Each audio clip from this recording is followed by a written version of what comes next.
Hello my dear friends, how are you? I hope that you are fine.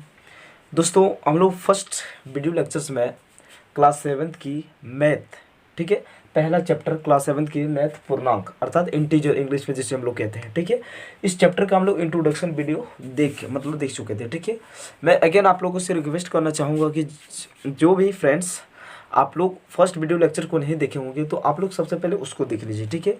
इसके देखने के फ़ायदा क्या होगा, यदि आप इंट्रोडक्शन वीडियो को देख लेंगे उसके बाद इन यहाँ आएंगे एक्सरसाइजेज को, प्रश्नों को करने में, तो आपको कहीं से किसी भी प्रकार से कोई समस्याएं नहीं होगी, ठीक है। आप हर एक प्रश्नों को आप you can do solve very easily, ठीक है। और आपकी कॉन्सेप्ट क्लियर हो जाएगा, ठीक है, किस प्रकार क्या, ठीक है। क्योंकि हम लोग इंट्रोडक्शन वीडियो में एज ए फिर मैं आपको रिपीट करना चाहूँगा कि जिस प्रकार मूवी में जब आप लोग देखते होंगे तो फर्स्ट क्या दिखाया जाता है, 4-5 मिनट ट्रेलर होता है, ट्रेलर, ठीक उसी प्रकार से हम लोग इस चैप्टर की सारांश पूरे देख चुके हैं, ठीक है। क्या क्या पढ़ना है, क्या क्या, ठीक है। आरोही क्या होता है, अवरोही क्या होता है, ठीक है। पूर्णांक क्या होता है, प्राकृतिक संख्या क्या होती है, सब इंपॉर्टेंट जितना भी इसकी कॉन्सेप्ट है इस चैप्टर को हम लोग पूरी तरह से देख चुके हैं, ठीक है। और इंट्रोडक्शन वीडियो को आप लोग एक बार देख लेंगे तो जितना भी एक्सरसाइजेज के क्वेश्चन आपका दिया हुआ है आप खुद स्वयं उसे सॉल्व कर सकते हैं, ठीक है। तो आइए हम लोग इसमें फिर से पहला क्वेश्चन देखते हैं प्रश्नावली 1.1 का, ठीक है। चलिए, आप लोग, मैं यहाँ क्वेश्चन नहीं लिख रहा हूँ, ठीक है दोस्तों। क्वेश्चन आप लोग खुद, आपके पास बुक होगा, आई होप आप लोग बुक निकाल लीजिए और हम क्वेश्चन यहाँ पढ़ देते हैं, ठीक है। क्योंकि स्पेस की वजह से हम नहीं लिख रहे क्वेश्चन, ठीक है। बोले निम्नलिखित संख्या रेखा पर पूर्णांकों के साथ कुछ बिंदु अंकित किए गए हैं, ठीक है। पहला प्रश्न बोला उपयुक्त संख्या रेखा पर पूर्णांकों के अलावा कुछ बिंदुओं को अंकित किया गया है, प्रत्येक बिंदु पर उचित संख्या यानी पूर्णांक लिखिए, ठीक है। ऐसा आप क्वेश्चन जैसे कि देख पा रहे हैं, ये क्वेश्चन है, ठीक है। बहुत सारा बुक में जो क्वेश्चन हुआ है, प्रिंट हुआ है, वो थोड़ी सी मतलब अलग हुआ है, ठीक है, मिस्टेक हुआ है। पहला क्वेश्चन की जगह चौथा कर दिया और चौथा की जगह पहला, ठीक है। तो उसके लिए कोई घबराइए मत, ठीक है। आपको क्वेश्चन से लेना देना है, ठीक है। वो पहला के नंबर में फिर चौथा नंबर में डजन मैटर, ठीक है। उसको किस प्रकार हम सॉल्व कर सके ये हमें पता रहनी चाहिए, ठीक है। और दोस्तों, मैं फिर से आप लोगों से कहना चाहता हूँ कि मैथमेटिक्स एक ऐसा सब्जेक्ट है कि देखिए, जो भी आप प्रश्न पढ़ते हैं, ठीक है, आपको उसको एग्जाम में तो खुद सॉल्व करने की आवश्यकता है, ठीक है। तो जैसे आप एग्जाम के प्रश्नों को वहाँ देखेंगे तो आपको समझ में ही नहीं आएगा, ठीक है। अर्थात मेरे कहने का कुल मिलाकर यह अर्थ है कि आप जो भी प्रश्न को सॉल्व करने वाले हैं उसको एक बार नहीं 2 बार पढ़ें, ठीक है। 2 बार नहीं 3 बार पढ़ें, 3 बार नहीं 4 बार, ठीक है। मतलब जब तक, अगर कहूँ कुल मिलाकर, तो जब तक आप समझ ना पाए तब तक पढ़ें, ठीक है। क्योंकि यही एक उपाय है, ठीक है, प्रश्न को हमें, और जब तक हम क्वेश्चन को ये नहीं समझ पाएंगे कि इनका क्या डिमांड है, क्या कह रहा है, तब तक हम कैसे लिख सकते हैं, उत्तर उनके कैसे लिख सकते हैं, ठीक है। चलिए, नहीं तो हम लोग first number A number question है कि देखिए, एक पूर्णांक एक लाइन खींचा गया जिसका हम लोग पूर्णांक क्या होता है, नंबर को हम लोग संख्या रेखा पर कैसे दर्शाते हैं, इंट्रोडक्शन वीडियो में हम लोग देख चुके थे। अगेन मैं आप लोगों से रिक्वेस्ट करना चाहता हूँ कि जो भी फर्स्ट वीडियो लेक्चर इंट्रोडक्शन पूर्णांक का इंट्रोडक्शन वीडियो नहीं देखे होंगे आप उसे अवश्य देख लीजिए। उसे देखने के बाद आपकी कॉन्सेप्ट जो है पूरी तरह से क्लियर हो जाएगा, ठीक है। और आपकी अंडरस्टैंडिंग पावर है वो भी डेवलपमेंट हो जाएगा। चलिए आइए, तो देखिए यहाँ कुछ दिख रहा है आपको, डॉट डॉट बिंदु जैसा, ठीक है। इसी में क्या कौन से पूर्णांक होगा उसको लिखना है, ठीक है। तो हम एक संख्या देखो, बीच में 0 है, एक नंबर लाइन है यानी संख्या रेखा, बीच में 0, और 0 से दाएं साइड यानी राइट साइड जो होता है हमेशा पॉजिटिव नंबर लिखा जाता है और लेफ्ट साइड और नेगेटिव नंबर लिखा जाता है, ठीक है। तो देखिए यहाँ बीच में कुछ नहीं, तो यहाँ बिंदु दिया है तो क्या लिखाएगा, बड़ी इजी क्वेश्चन है, ठीक है। आपको यहाँ दिमाग उतना खर्चा करने की आवश्यकता नहीं, क्यों, एक बार देखिए ध्यान से, तो 1 हो जाएगा, ठीक है। फिर 2 3 4 दिया है, ठीक है। फिर 6, यहाँ देखिए 6 और 8 है, बीच में बिंदु, ठीक है। तो क्या होगा आप लोग सोचिए और कमेंट में इसमें लिखिए, क्या होगा, 7 हो जाएगा, ठीक है, 7 हो जाएगा, सॉरी ये कहाँ है, यहाँ हो जाएगा, ठीक है। अब देखिए यहाँ 8 और 10 है, ठीक है। तो यहाँ एक बिंदु दे दिया, तो क्या कौन सी संख्या होगी, बोलिए कौन सी संख्या होगा यहाँ, तो हाँ बिल्कुल 9 हो जाएगा, ठीक है। और 10 और 12 इसके बीच एक बिंदु दिया है तो क्या हो जाएगा, यहाँ 11 हो जाएगा, 11 नहीं है, ठीक है। ये हो गया हमारा, वही केवल बिंदु दे दिया, ठीक है। आपको वहाँ कौन सी संख्या होगा वो लिखने बोला था, ठीक है, आपके प्रश्न में, तो यही हम लोग लिख रहे हैं, ठीक है। अच्छा देखिए -4 आ गया, ठीक है, 0 यहाँ गैप है, ठीक है। तो क्या होगा यहाँ -2 हो जाएगा, ठीक है, -1 यहाँ हो जाएगा, ठीक है, एक दे, चलिए दे सकते हैं आप भी। क्वेश्चन थोड़ा सा मिस्टेक हुआ जाता है लेकिन उसके लिए आपको टेंशन नहीं लीजिए। देखिए नेक्स्ट देखिए -6 और -4, ठीक है। तो इनके बीच में कौन सा होगा, -5 होगा, ठीक है। तो -5 हो जाएगा बिंदु के, फिर ये बिंदु की जगह क्या होगा, -8 और यहाँ -6 है दोस्तों। तो -7 एक -6 फिर -7, 7 के बाद 8 होता है, तो यहाँ क्या हो जाएगा -7, ठीक है। चलिए फिर यहाँ देखिए -10 है फिर -12, तो इसके बीच क्या होगा, 10 के बाद क्या होता है 11 होता है, तो -11 हो जाएगा मेरे दोस्त। यही बोला था, ठीक है। जो ये बिंदु है, ये देख रहे हैं आप लोग, देख रहे होंगे, आई होप आपको दिखाई दे रहा होगा स्पष्ट रूप से। तो ये जो बिंदु है, यहाँ कौन सी संख्या लिखाया जाएगा उसको लिखने बोला था, ठीक है। तो ये हमारे जो पहला क्वेश्चन है वो कंप्लीट हो चुका है, ठीक है। आप लोग के पास बुक है तो आप लोग सबसे पहले बुक को निकाल कर देख लीजिए, ठीक है। क्वेश्चन नहीं लिखते अब स्पेस की वजह से। अब देखिए बी नंबर जो क्वेश्चन बोला है कि जो आप नंबर दर्शाए हैं, मतलब बोला, देखिए ये हम पढ़ दे रहे हैं, अंकित बिंदु का पूर्णांक संख्या लिखकर आरोही क्रम में लिखिए, ठीक है। आरोही क्रम में बी नंबर को क्वेश्चन जो बोला है, आरोही क्रम, ठीक है। अब आरोही क्रम क्या होता है, आप कुछ लोग अगर नहीं होंगे मेरे दोस्त तो आप लोगों को पता नहीं होगा कि आरोही क्रम क्या होता है। तो हमने इंट्रोडक्शन वीडियो लेक्चर में हम देख चुके हैं, ठीक है। आप लोग वहाँ देख सकते हैं, ठीक है। लिंक डिस्क्रिप्शन में दिया हुआ है, ठीक है। तो आरोही क्रम, देखिए हम पहले चर्चा कर चुके थे कि आरोही क्रम मतलब बढ़ते क्रम होता है, ठीक है। छोटी संख्या से बड़ी, जैसे 4, 10, 12, 14, 18, 60, 80, 100, मतलब बढ़ते क्रम, ठीक है। हम लोग पहले डिस्कस पूरी तरह से कर चुके हैं, ठीक है। इसलिए हम अभी यहाँ नहीं करेंगे, ठीक है। तो जो हम लोग अभी देखें बिंदु अंकित किए हैं, जो जो यानी जहाँ बिंदु था उस बिंदु में क्या कौन सी संख्या लिखाएगा, तो हम लोग लिख चुके हैं, ठीक है। तो उस बिंदु उन सारी संख्याओं को आरोही क्रम में सजाने बोला है, ठीक। तो आरोही मतलब क्या होता है, आरोही मतलब हम लोग पहले चर्चा कर चुके हैं कि आरोही मतलब हमारा क्या होता है, बढ़ते क्रम, ठीक है, ठीक है। मतलब इंक्रीज ऑर्डर, ठीक है, इंग्लिश में बोला जाए तो, ठीक है। तो बढ़ते क्रम छोटा से शुरुआत करेंगे तो सबसे छोटा क्या है, -11 है, ठीक है। अच्छा पहले मैं आपको यहाँ लिख देता हूँ, ठीक है, कौन कौन सी संख्या हम लोग इसमें जो इंडिकेट किए, ठीक है। तो -11 लिखे, फिर क्या लिखे, -7 लिखे हैं बिंदुओं की जगह, फिर हम लोग -5 भी लिखे हैं, फिर -2 भी लिखे हैं, फिर क्या लिखे मेरे दोस्त, आप यहाँ आ जाएंगे तो 7 लिखे हैं, ठीक है, सॉरी 1 भी लिखे हैं, 1 भी लिखे हैं, फिर 7 भी लिखे हैं, फिर एक कोमा हो जाएगा आपका, फिर अब क्या लिखे, 7 के बाद हम लोग 9 भी लिखे हैं और फिर 11 लिखे हैं, इतना लिखे, ठीक। तो इस नंबर को हम लोग आरोही क्रम में सजाएंगे। आपका बी नंबर बोला है जो आप बिंदु में अंकित किए गए संख्याओं को आप आरोही क्रम में सजाइए, ये बोला आपका क्वेश्चन, ठीक है। तो आरोही क्रम मतलब बढ़ती क्रम, ठीक है। तो छोटा से बड़ा तो -11 हो जाएगा। देखिए जो संख्या जितनी बड़ी है, अगर वो माइनस में रहेगा, मेरे शब्दों पर गौर कीजिएगा, जो संख्या जितनी भी बड़ी है और यदि वो माइनस में रहे तो उतना ही छोटा होता पॉजिटिव की तुलना में, ठीक है। जैसे बोलेंगे कि 0 बड़ा है कि -10 बड़ा है, तो 0 बड़ा है क्योंकि 0 ना ही किसी कर्ज में, मतलब ना ही कर्ज में है, ठीक है, ना ही किसी से इसका लेना देना कुछ नहीं, ठीक है। लेकिन -11 गधा किसी से 11 टका पैसे लिया, मतलब उधारी लिया, आप लोग समझ रहे होंगे, ठीक है, जैसे हम लोग लोन कहते हैं, ठीक है। तो एक 10 रुपये क्या किया, किसी से उधार लिया है, ठीक है। तो जिससे भी लिया होगा, मान लीजिए फलना नाम के व्यक्ति से लिया है, तो फलना नाम के व्यक्ति इससे 10 रुपये लेना छोड़ देगा आज की दुनिया में, बताइए आप लोग, नहीं छोड़ेगा। तो ये 10 रुपये क्या किया, इसको देना पड़ेगा, मतलब ये कर्ज में है, ठीक है। तो जो संख्या, अच्छा आपको SM कॉन्सेप्ट के लग रहा है, ठीक है, क्लियर करा होता है, -10 है और आपका, फिर थोड़ा सा रुकिएगा, कौन है, आइए आपको पूरी तरह से कॉन्सेप्ट हम क्लियर करवाते हैं। देखिए जैसे बोलेंगे कि -10 बड़ा है कि भाई माइनस या 5 देते, 5 बड़ा है, इन दोनों में कौन सी संख्या बड़ी है, तो -5 बड़ी होगी। अब बोलेंगे ये कैसे संभव, 5 तो 10 से छोटा है, लेकिन यहाँ अब ध्यान देने की यह है कि अब देखिए माइनस में, नंबर किस में, माइनस में। देखिए मान लीजिए यहाँ हम राम दे रहे हैं, ठीक है, एक राम एक व्यक्ति है, ठीक है। राम से ये जो 10 मतलब देखिए एक फलना नाम के व्यक्ति समझिए, ठीक है, 10 रुपये राम से क्या लिया, उधारे पैसा लिया है, ठीक है, पैसे लिया है, ठीक है, यानी कर्ज में लिया है समझिए, तो ठीक है। तो 10 रुपये लिया है राम से कर्ज में, ठीक है, 10 रुपये क्या लिया, उससे उधार लिया है, कर्ज में लिया है। तो ये 10 रुपये लिया, अरे ये दूसरा नाम जो व्यक्ति है, ये पहला व्यक्ति देते हैं, अरे ये दूसरा व्यक्ति 5 रुपये लिया है, ठीक है।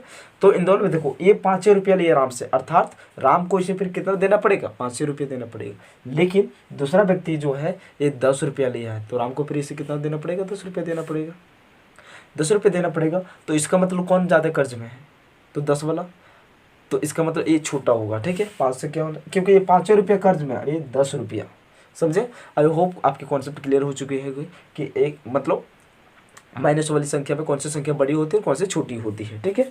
चलिए तो अब हम लोग यहाँ इसी नंबर को आरोही क्रम में हम लोग सजाते हैं, ठीक है। -11 हो गया, फिर आपका -7 हो जाएगा, फिर -5 होगा, फिर -2 होगा, फिर 1 होगा, फिर 7 होगा, फिर 9 होगा, फिर 11। बस देखिए जिस प्रकार हम लोग अभी लिखे हैं ना, वही हमारा आरोही क्रम है। आरोही मतलब क्या होता है, आरोही का मतलब होता है बढ़ते क्रम, ठीक है ना, छोटा से बड़ा। देखिए -11 से छोटा है -7, ठीक है, मतलब सॉरी छोटा से बड़ा कहने का अर्थ है कि अरे सबसे पहले जैसे 4, 6, 8, 10, ठीक है, इस प्रकार मतलब छोटा से बड़ा। देखिए -11 जो है ये -11 से -7 बड़ा है, ठीक है। -7 से -5 बड़ा है, -5 से -2 बड़ा है, ठीक है।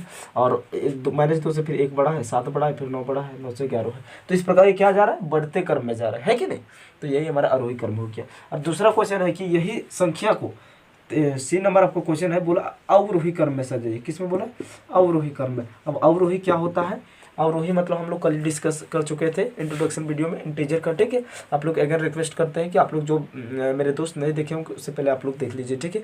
आपके लिए ही कह रहे हैं ताकि आपकी कॉन्सेप्ट क्लियर हो, ठीक है। तो अवरोही मतलब होते हैं घटते क्रम, ठीक है। तो इसी नंबर को हम लोग डिक्रीज ऑर्डर में अरेंज कर रहे हैं, ठीक है। मतलब घटते क्रम में सजाना। देखिए तो घटते क्रम का मतलब सबसे बड़ा, फिर छोटा, उससे छोटा, उससे छोटा, उससे छोटा, ठीक है। तो इसी नंबर में देखिए आप सबसे बड़ा कौन है इसमें से, सबसे बड़ा कौन है इसमें, देखिए 11 है तो पहले लिखेंगे। फिर कौन है, 11 के बाद 9 है, फिर 7 है, फिर आपका 1 है, फिर -2 है, फिर -5 है, फिर -7 है, फिर -11। ये हो गया आपका आंसर। आई होप यहाँ तक आपकी कॉन्सेप्ट क्लियर हो चुकी होगी। चलिए दोस्तों अब हम लोग नेक्स्ट क्वेश्चन देखते हैं। दूसरा नंबर क्वेश्चन बोला है, आप लोग देख लीजिए, आप लोग जिसके पास बुक है अवेलेबल है वो तो आप खुद निकाल कर देखिए। देखिए मैं यहाँ भी आपको दिखा देता हूँ स्क्रीन पर, मैं आई होप आप दिख रहा होगा आपको। बोला है कि पूर्णांकों 8, -5, 3, फिर 0, -7, -4 को आरोही क्रम में क्रमबद्ध में कीजिए, ठीक है। अपने उत्तर की जांच करने के लिए इन्हें एक संख्या रेखा पर इंगित कीजिए, ठीक है। कुल मिलाकर क्वेश्चन का कहने का अर्थ यह है, इनका तात्पर्य यह है कि जो नंबर दिए इसे आप आरोही क्रम में सजाइए। तो आरोही क्रम में हम लोग अभी भी जस्ट पढ़े हैं, ठीक है। ताज़ा है कि नहीं, अभी तो जस्ट ही पढ़े हैं, ठीक है। तो ये दूसरा नंबर क्वेश्चन है आपका, ठीक है। तो आरोही मतलब क्या होता है, छोटी से बड़ी यानी बढ़ते क्रम होता है। तो सबसे पहले छोटा संख्या कौन है उसको लिखेंगे। तो इसमें देखिए ढूंढिए कौन है, देखिए 0 है सबसे पहले छोटा संख्या। लेकिन देखिए यहाँ आपको यहाँ 0 क्यों नहीं है, आपको देखिए माइनस में अगर कोई नंबर हो तो 0 से क्या होता है और ही छोटा होता है। जितना बड़ा संख्या अगर माइनस में हो उतना ही छोटा होता है पॉजिटिव की तुलना में, ठीक है। तो माइनस में है क्या, देखिए -7 है तो पहला -7 हो गया। फिर क्या है, माइनस आपका 5 है, फिर -4 है, सॉरी कोमा है, ठीक है। फिर -4 हो गया, फिर आपका 0 हो गया, फिर आपका 3 हो गया और फिर 8 हो गया। ये आपका आरोही क्रम। देखिए -7 से -5 बड़ा है, बिल्कुल। -5 से -4 बड़ा है। और कैसे बड़ा है अभी हमने चर्चा किया जस्ट, ठीक है। -4 से 0 बड़ा है, 0 से 3 बड़ा है, 3 से 8 बड़ा है। इसका मतलब आरोही क्रम यही तो हो गया। अब लेकिन बोला है क्या आपने उत्तर को कि हम सही सजाए हैं फिर गलत सजाए हैं, ठीक है। तो आपको इसको जांच करने के लिए इसे एक नंबर लाइन पर दर्शाइए। तो संख्या रेखा पर कैसे दर्शाते हैं इसको भी हम लोग पूरी तरह से चर्चा कर चुके थे इंट्रोडक्शन वीडियो में, ठीक है। तो आइए हम अगर देखते हैं इस नंबर को सबसे पहले एक संख्या रेखा खींचेंगे, ठीक है। बीच में आप हमेशा 0 दीजिएगा, ठीक है, कुछ नहीं, हमेशा 0, ठीक है। और 0 के दाएं साइड मतलब राइट साइड, ठीक है। क्या किसी भी नंबर को हम लोग धनात्मक में लिखते हैं, मतलब प्लस में, ठीक है। जैसे 1 लिखेंगे, फिर 2 लिखेंगे, 3 लिखेंगे, 4 लिखेंगे, 5 लिखेंगे, 6 लिखेंगे और हम बढ़ा देते हैं, 7 लिखते हैं, 8 लिखते हैं, ठीक है। और 0 के बाएं साइड यानी लेफ्ट साइड हम लोग माइनस में लिखते हैं, ठीक है। नेगेटिव नंबर -1 हो गया, -2 हो गया, -3 हो गया, -4 हो गया, -5 हो गया, -6 हो गया, -7 हो गया, ठीक है। आई होप आपको यहाँ तक समझ में आया होगा, ठीक है। अब देखिए जो बोला है इस नंबर को हमें सर्कल करना है और हमें देखना है कि मैंने सही आरोही क्रम मतलब क्या होता है, बढ़ती क्रम, छोटा से बड़ा, ये सही सजाया है फिर गलत। तो सबसे पहले देखिए इसमें सबसे छोटा कौन है, -7। तो -7 यहाँ है, इसको घेरा लगा दीजिए, ठीक है। उसके बाद -5 है, इसको फिर घेरा लगा दीजिए। फिर कौन है -4, इसको भी घेरा लगा दीजिए। फिर कौन आपका 0 है, यहाँ लगा दीजिए। फिर कौन है 3 है, ठीक है। फिर आपका कौन है 8 है। तो देखिए इस क्या मैंने सही सजाया, -7 देखिए -7 से -5 से बड़ा है, बिल्कुल। फिर -5 से -4, ठीक है। -4 से फिर आपका 0 में आ गया, 0 से फिर 3 में, 3 से 8 में।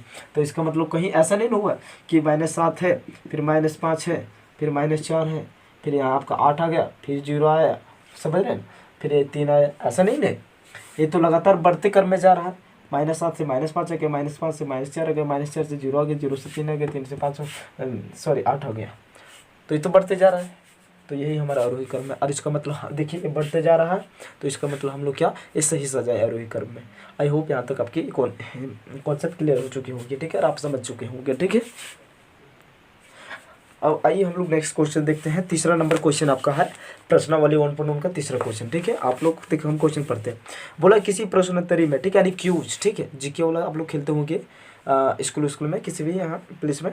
तो बोला किसी प्रश्नोत्तरी में सही उत्तर के लिए धनात्मक अंक दिए जाते हैं, ठीक है, और गलत उत्तर के लिए ऋणात्मक अंक दिए जाते हैं। यदि जांच उत्तरोत्तर चक्रों में जग द्वारा प्राप्त किए गए अंक 15, 5, -5, -10, 25 और 20 थे, तो बताइए अंत में उसके अंकों का कुल योग कितना था। देखिए एक क्वेश्चन बोला है कि एक क्यूज प्रतियोगिता हो रहा है, ठीक है, और उस क्यूज प्रतियोगिता में जैक के द्वारा, जैक एक आपका मतलब व्यक्ति का नाम है, ठीक है, बॉयज है, ठीक है, उनके द्वारा कुछ सही उत्तर दिए गए और कुछ गलत उत्तर दिए गए, ठीक है, और सही उत्तर के लिए आपको पॉजिटिव नंबर मतलब धनात्मक नंबर दिया जाता है, यानी प्लस में संख्या दिया जाता है, ठीक है, प्लस में नंबर दिया जाता है, और गलत उत्तर के लिए ऋणात्मक में दिया जाता है। तो पूछा है कि जब वो क्यूज प्रतियोगिता के सारे क्विज हो चुके, ठीक है, जैक ने क्वेश्चन उत्तर अपना दिया, ठीक है, जो उसे आता था वो सही बताया, जो नहीं आता तो गलत बताया, ठीक है।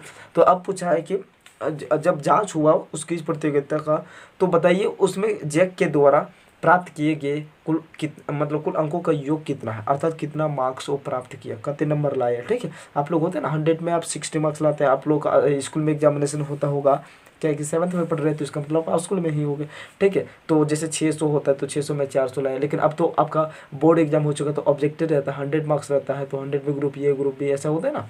तो चलिए आइए हम लोग देखते हैं कुल। देखिए 15 जैक एक व्यक्ति का नाम है, जे उन्होंने 15 फिर आपका -5 फिर -10 25 बोला तथा 20 बोला है। वो जैक ने कुल इतना प्रश्न उन्होंने मतलब क्वेश्चन उत्तर किया, ठीक है, तो उसको इतना नंबर मिला, ठीक है। तो अब बताइए उन्होंने फाइनल मतलब एंड में अंतिम में उन्होंने उनके अंकों का योग कितना अर्थात कितना नंबर वो प्राप्त किया, ठीक है। तो सबसे पहले जो कुछ धनात्मक अंक दिए गए, धनात्मक कौन है 15 है, अन्य धनात्मक अंक कौन कौन है,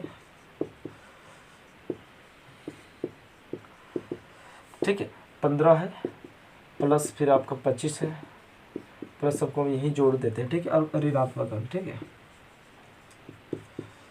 आपका ऋणात्मक, ठीक है, ऋणात्मक अंक, ऋणात्मक कौन कौन है -10 है फिर आपका -5 है, ये दोनों है, ठीक है। तो बोला है अब बताइए कि जैक का फाइनल अंक उनका कितना है, ठीक है। तो जो धनात्मक इसको हम देख लेते हैं कितना प्राप्त किया, 15 और 25 आपका हो गया, यही आपका 40 नंबर हो चुका है, ठीक है, 40 और 20 60 नंबर इधर हो गया, ठीक है। और -10 और -5 कितना हो गया, माइनस माइनस प्लस होता है, आप लोग याद रखिए कि माइनस माइनस प्लस होता है, plus minus minus minus plus minus होता है, ठीक है। तो माइनस माइनस यहाँ प्लस हो जाएगा, तो -10 और -5 कितना हो जाएगा, -15 हो जाएगा, ठीक है। अब फाइनल हम लोग उसका उत्तर कितना, देखो ये 60 नंबर जो था वो धनात्मक, यानी इतना उसे धनात्मक अंक मिला और -15 ये ऋणात्मक अंक मिला, ठीक है। तो 60 में आप -15 को घटा दीजिएगा तो आपका 5 और 5 में 1 करें 4 यानी 45। जग के द्वारा कितना नंबर प्राप्त किया गया, फाइनली 45 अंक, वो लास्ट में पूरा अंतिम में वो 45 अंक उसे प्राप्त हुआ, ठीक है। आई होप आपकी ये कॉन्सेप्ट भी मतलब ये क्वेश्चन आप काफ़ी अच्छे से समझ गए होंगे, ठीक है दोस्तों। तो आज के वीडियो लेक्चर में हम यहीं तक देखते हैं, नेक्स्ट हम लोग क्वेश्चन नेक्स्ट आने वाले वीडियो में हम लोग करेंगे। नेक्स्ट एक्सरसाइजेस के जितने भी क्वेश्चन बचे हुए हैं हम लोग 3 तक कर चुके हैं, ठीक है। और दोस्तों मैं आप लोगों को इन्फॉर्मेशन देना चाहता हूँ कि बहुत जल्द आपका हिस्ट्री शुरुआत होने वाला क्लास 7th की, फिर ज्योग्राफी, पॉलिटिकल इकोनॉमी यानी सोशल साइंस होता है ना, जितने भी सब्जेक्ट होता है उसमें से ऑल सब्जेक्ट आपका स्टार्ट हो रहा है, ठीक है। And as well as science, ठीक है, साइंस का गति दूरी है उससे फर्स्ट चैप्टर जो आपका वो स्टार्ट करने वाले हम कल से ही स्टार्ट कर देंगे आपके लिए, ठीक है। और आप धैर्य बना रखिए, ठीक है, आप पेशेंस रखिए, ठीक है, patience very very must important, ठीक है। आपको इसी चैनल के द्वारा आप हम लोग सब जानते हैं, ठीक है, कि हमारे 7th से ही 6 से हो चुका है मल्टीपल सानी और ऑब्जेक्टिव टाइप्स के क्वेश्चन पूछे जाते हैं, ठीक है। तो इंपॉर्टेंट जितना भी ऑब्जेक्टिव क्वेश्चन है आपकी क्लास 7 का हर एक चैप्टर से एक चैप्टर से हम यहाँ करवाएंगे, ठीक है। और ऐसा करवाएंगे कि आप लाइफ टाइम कि 1 साल क्या पूरी ज़िंदगी भर आप नहीं भूल सकते, क्योंकि वो हम निमोनिक मेथड से करवाएंगे, ठीक है। पूरा फनी वे के साथ आप काफ़ी मतलब हंसते खेलते में आप पूरे हंस भी रहे, मतलब इंटरेस्ट भी, आप मनोरंजन भी कर रहे हैं, एंटरटेनमेंट भी कर रहे हैं, एंड एज वेल एज आपका एजुकेशन भी हो रहा है, पढ़ाई भी हो रहा है। तो इससे सो मान लीजिए आप लोग के लिए इससे बड़ी अवसर और क्या हो सकती है, ठीक है। तो आप लोग हमारे चैनल से जुड़े रहे हैं, ठीक है, हमारी हेल्प करें, ठीक है। और अगर यदि आप लोगों को हमारी वीडियो अच्छा लगता है तो आप प्लीज़ इसे लाइक कीजिएगा, सब्सक्राइब कीजिए और मेरे मेरे चैनल से हमेशा जुड़े रहें, ठीक है। और अपनी जो आपकी जो भी किसी भी माइंड के आपके मतलब क्वेश्चन रहते हैं किसी भी प्रकार के आपके माइंड में कि ये हम नहीं समझे भैया, आप ये समझाइए, ठीक है। आप फिर आप लोगों को जो भी क्वारीज रहती है, ठीक है, आप क्या मतलब आपकी जो भी राय है कुल मिलाकर आप कमेंट बॉक्स में आप अवश्य लिखिएगा, उसका रिप्लाई हम अवश्य करेंगे। और आप लोगों से अगेन रिक्वेस्ट है कि आप लोग अपने फ्रेंड्स के साथ इस वीडियो को शेयर कीजिए। और बहुत जल्द हम आपके पूरी तरह से निमोनिक मेथड हम लाने वाले हैं फनी वेव के साथ, जो काफ़ी इंटरेस्टिंग है, ठीक है। थैंक यू दोस्तों, very much, nice to meet you.